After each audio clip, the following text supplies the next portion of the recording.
Shot in front of a live audience at Margarita Republic, it's Shots from the Bench. And now your hosts, Bob Wiltman and Bob Murphy. Good afternoon, everybody, and welcome to another edition of Shots from the Bench. It's only sports talk, and of course, all of the opinions offered are both fabulous and flawed. I'm Bob Wiltman, he's Bob Murphy, and Greg Malinzuk is running around backstage on the camera and keeping sanity. We're here at Margarita Republic in downtown Spanish Springs in the beautiful section of the Villages. Margarita Republic, where the food, fellowship, and fun is always seated first. We're here every Monday from 2 to 3, so come on up, down, or over and join us. After all, we are the only sports talk show in the Villages.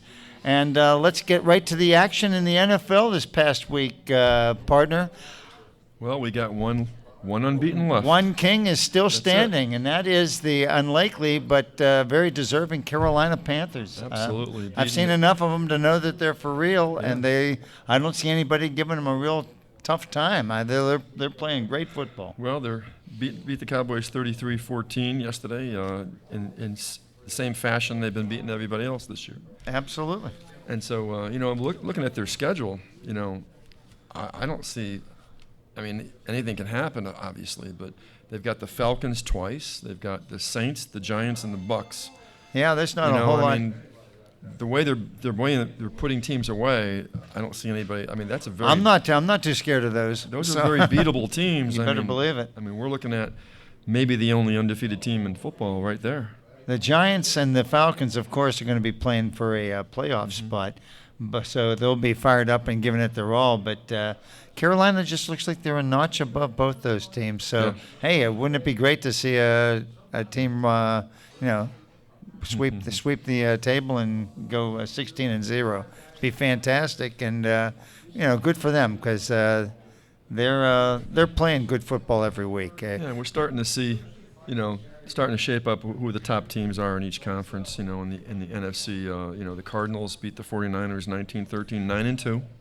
That's looking good. They're looking very good. Back in the groove again. Very good. Vikings had a nice bounce back win after losing to Green Bay convincingly. And I think they're a good, solid football team. And obviously, Adrian Peterson is a major factor again. 158 yards. More than that. So I mean, as long as if I'm Teddy Bridgewater, I do what I've been doing all year: minimize the mistakes. Right.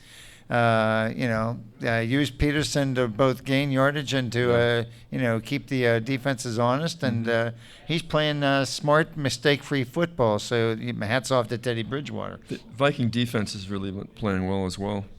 Going to take them a long way. They're not giving up many points each game. They're always 15, 20 points. They're playing fantastic. When you get defense. to some of these cold weather games, when you don't want to have to rely on the passing game, a good defense, and they say a good defense in the running game is what you want in the cold weather games.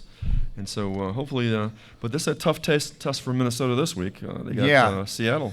They got Seattle. Seattle needs to keep winning. Minnesota wants to keep winning, and I'm going to go out and I like Minnesota in that game. I think that I watched Seattle. I'm more hopeful. Well, I watched Seattle play. Like I said, they played a good, solid game against Pittsburgh. Yeah. Outplayed the Steelers, deserved to win. But I just don't think defensively they're where they were, last year and the last 2 years. And I think Peterson's going to find some room to run, and it's going to be. It'll be an interesting game, but I like the Vikings in that game. If there's ever going to be a smash-mouth football game, that's going to be a blood and guts game. There's no question about that type of team. The other game I think that's going to be nice this week is, of course we're switching over to the AFC a little bit, but Indy at Pittsburgh, I think it's going to be a good game. Both are fighting. You were talking off camera about Matt Hasselbeck. Hey, kudos to him and Vinatieri. Those guys are amazing to be in the 40s and playing football at the level they're playing. Now, I know Vinatieri's kicking, but most kickers don't survive past 40, and he's as accurate as he's ever been. So, good for him. And Hasselbeck, it'll be an interesting decision to see who's going to go at game time for Indianapolis because Luck obviously is the franchise and future for their team. Stats are, if you look at their stats side by side, Hasselbeck is just cleaning his clock. Well, with percentage number of turnovers. Well, they're It's playing amazing. smarter football with them. They're not taking as big a risks as they take, and that's part of Luck's mantra. I think he goes out and tries to make things happen. But you can learn a lot from an experienced quarterback, and Hasselbeck's he's a Super Bowl quarterback that's been there. He knows how to do it. Making a lot of mental mistakes, like you said, Yeah. And Hasselbeck's going in there just running the show, He making knows the play when he has to. He knows it's a long race, not just a sprint, and he is, just watching him play. I mean, I enjoy it. He's obviously tough enough. They're not going to let him get cold-cocked back there, but by the same token, he can step up and beat you. So Absolutely. I hats off to, like I said, any of these older quarterbacks stepping in, doing the job. He deserves all the credit in the world. It'll be interesting to see who they go with next week when they travel to Pittsburgh. And it'll be interesting to see if Roethlisberger's able to play. I guess I love the phrase. I guess he got concussed. So we'll have to see if he's available to play next week. Yeah, I don't understand that. You have a possible concussion. They put him back in the game again. I think somebody And really made now it. they're like, okay, he's not going to play this week. Somebody said, why well, we didn't you think of that? asked him, he wanted to play. Yeah, well, he had a concussion. He probably didn't even know where he was. Find out if he knew what city he was in, and then maybe you can take it from there. But I think that's going to be a great game. And one of the other games that I think is going to be, there's a couple I think are really going to be interesting. I wanted hats off again to the Kansas City Chiefs because they have won 5 in a row. They were a laughingstock at 1-5. Now they're 6-5, and they're That's how quickly it can seriously in the. Well, that's what I mean. But you got to play good football, which they're doing now. But they got to travel to Oakland.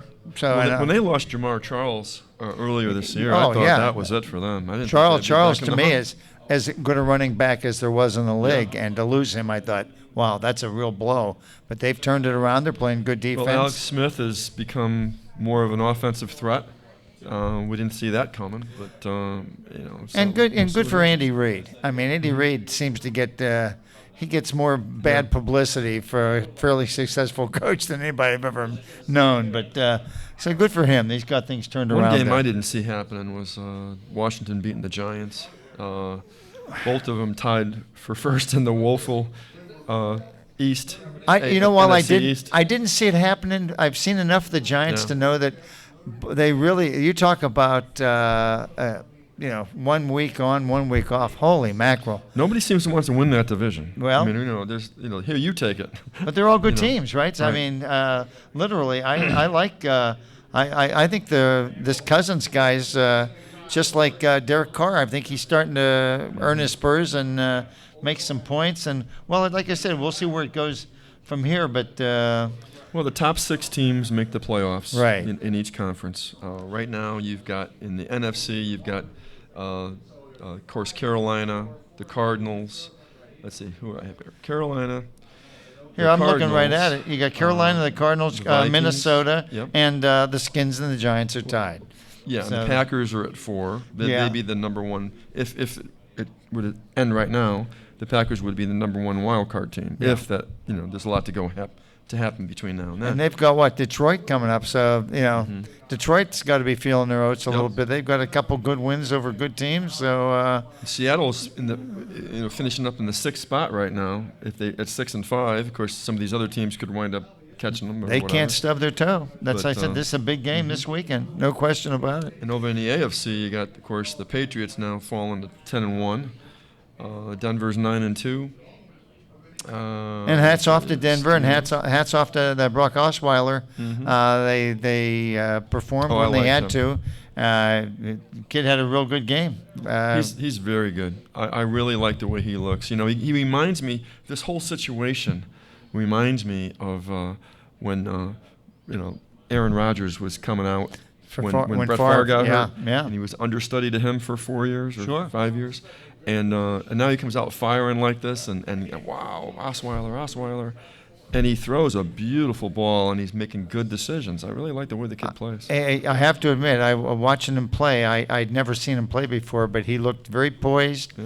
And he's 6'7". He took a couple. He's huge, but he took a couple massive shots, and he didn't shake him up at all. Yeah. So to be 6'7", looking over the top of of your lineman, coming at you, and it's hard to bat down his ball. Well, he does, and he has that. They kept showing Yeah. the slow motion. He actually throws down. It's amazing. Right. Yeah, most guys throw it like that. Right. He actually throws down at Yeah. guys. I And think he throws lasers. I think that's fantastic. I love that.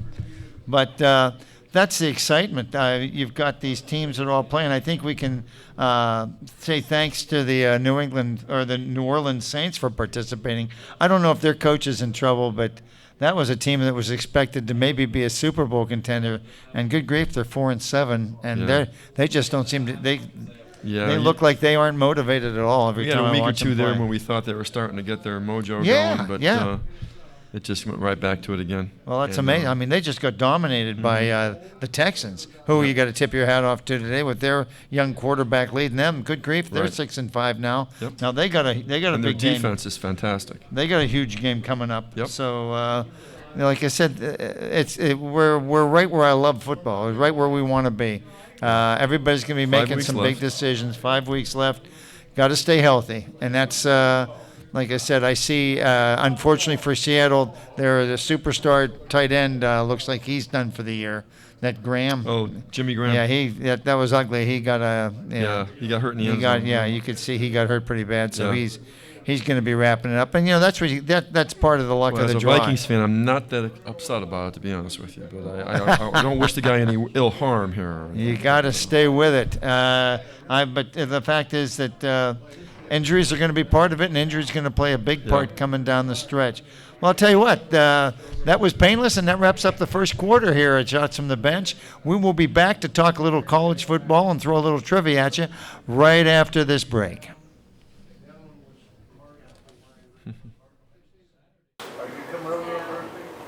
We are back with the second quarter.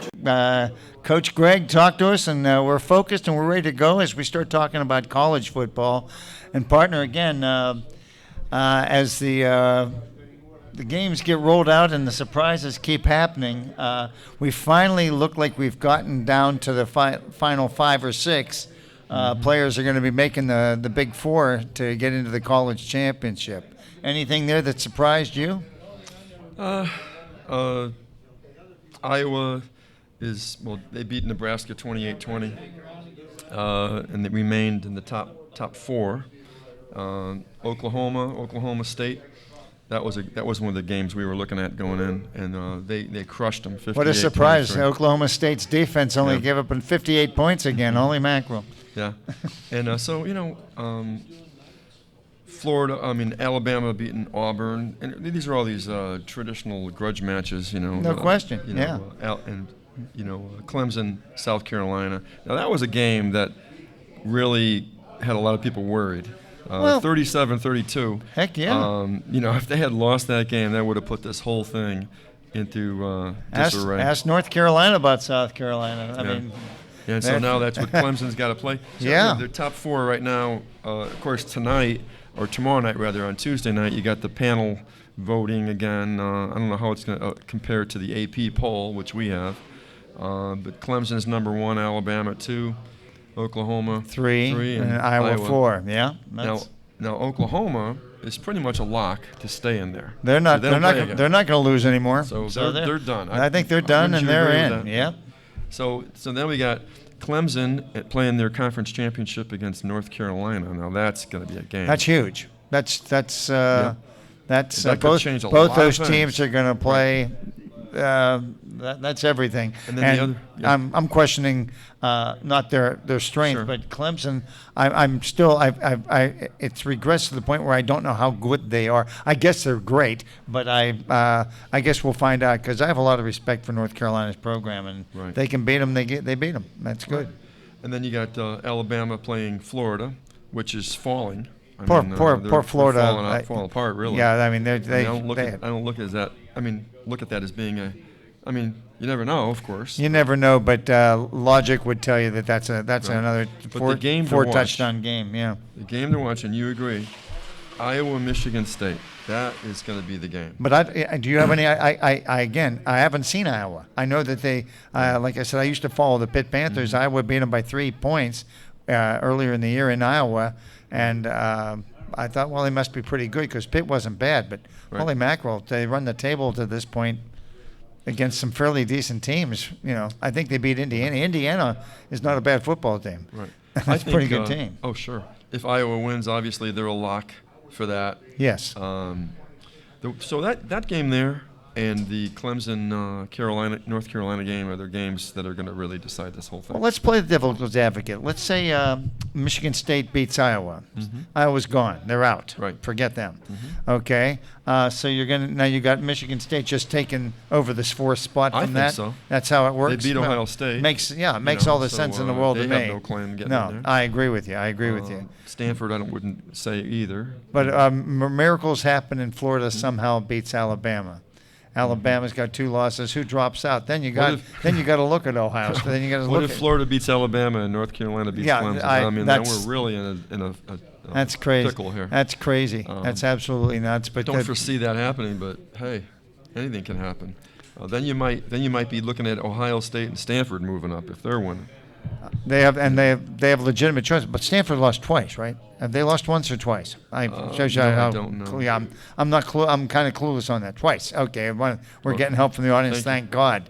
We're getting twice. Now, by the way, speaking of, I thought one of the really good college football games, and I didn't have a rooting interest. That Stanford Notre Dame game was a heck of a game. Absolutely. That's 36, that's why you watch. forth. That's why you watch college football. That's why I do. 2 teams. That's the best game I saw all year. Given their all. The whole quality game. team against the quality team, Great. back and forth, up and down the field. I'm convinced if they play each other 10 times, it's not going a down lot of the wire. mistakes. No, they're well coached. They know what they're doing. That was a great game. Well, I agree with you. Mm-hmm. But that's interesting because as I look at all of the college teams that are in the hunt that could make a claim, and let's talk on who is TCU. Now TCU beats Baylor. Yeah. Well, they're ranked 11th right I know. They've had a little bit out of the box. They're out of the box a little bit. So I think we know who the 5 or 6 teams. But like I said, you've got the 4 teams that we talked about. Plus, if Michigan State wins, they move in. And if Florida somehow beats Alabama, I wouldn't be surprised to see Ohio State back in there because I think that's. Well, it's not beyond possibility. I mean, they're number 6, so I mean, you're right. These teams ahead of them falter, they're right in there again. But interesting what you were just talking about too. I think the one that has the potential to me is I'm kind of thinking MSU is going to beat Iowa, but I like North Carolina beating Clemson. I just think they're a very fast that's team. Be a really good game. They really will. I don't know if they overlooked South Carolina. But if they play like that against North Carolina, they're in trouble. First game of the year. I mean, yeah, but you're right. No. That's one interesting story that came out this weekend. Of course, was the story of Les Miles. Oh yeah. LSU. Yeah.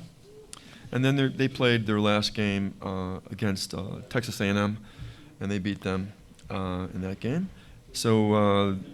A lot of rumors were going on before that game about from the who was going to be coming in, that he was leaving. Yeah, they were going to get rid of him, and this is his last game. So everybody ran with it. The fans ran with it. The players ran with it. The press certainly ran with it. They actually carried him off the field at the end, and before he was interviewed, with one of the sideline reporters at the end, he said, "Excuse me." And then he got with his players and sang their fight song. Did you see that? They sang his fight song, and it was pretty horrible actually. It wasn't very good, but it was fun to watch. It made for good television. I love it. I think that's great.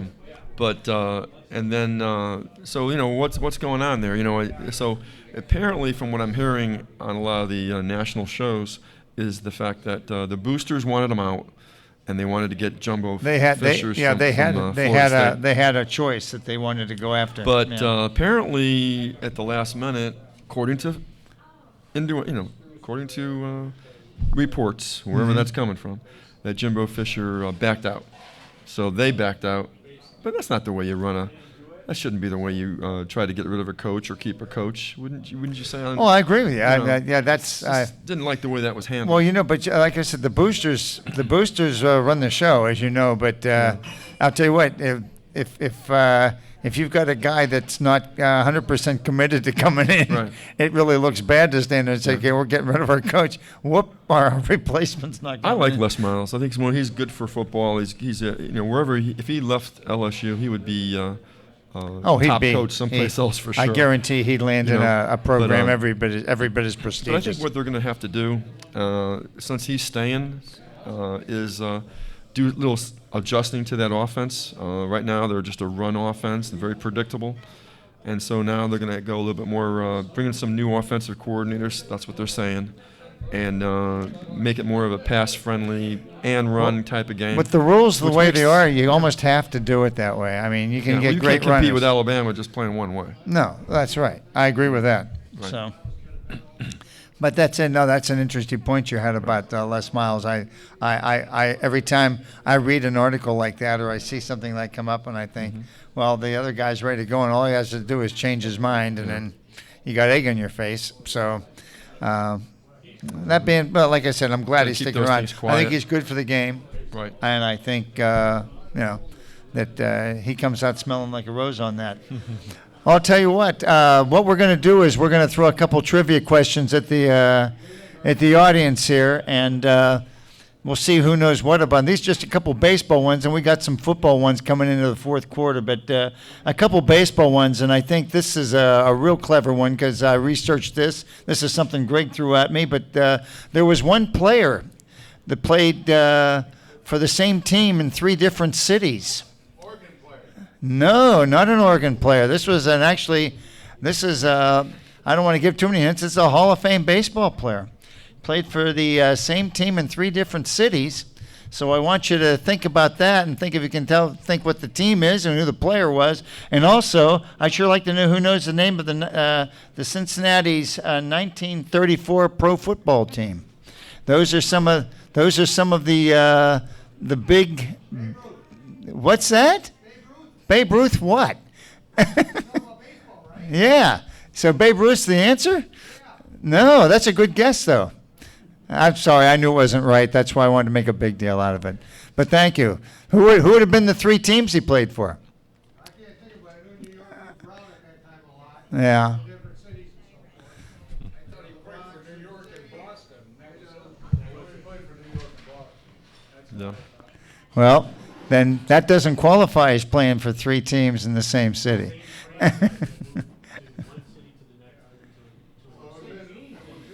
You're getting hints. Don't be giving them hints, Greg. That's Team like the Philadelphia It's- O's to the Kansas City O's yeah. to the Oakland. Yeah, that's the same team in 3 different cities. That's exactly right. Yeah. Vita Blue. That's another good guess. I'm not sure what the other teams were. I mean, what the other cities were. Who did he play for? You think he played for Philadelphia, Kansas City, and Oakland? I don't know. I'll tell you what, I don't know how Vita Blue, it must have been 80 when he was pitching, because Philadelphia was back in the 40s, right? That's a good game. We'll take it. we're a little lost but on no, that but one. that's okay. But that's one for you to think of. And also, I want to know the name of the 1934 Cincinnati pro football team, what they called themselves. That's another one that you can discuss and bring on. And what we're going to do is we'll be taking a break, but we're going to be back in the third quarter talking a little bit about NBA. And I've got some NFL trivia that I really want to throw out. It has to do with futility, and nobody likes to talk about futility more than I do because that was my entire sports career in a nutshell growing up. So I like to talk about it at a professional level. So we'll be back with the third quarter after Greg gives us a halftime report, and we'll be back with more of Shots from the Bench right after this.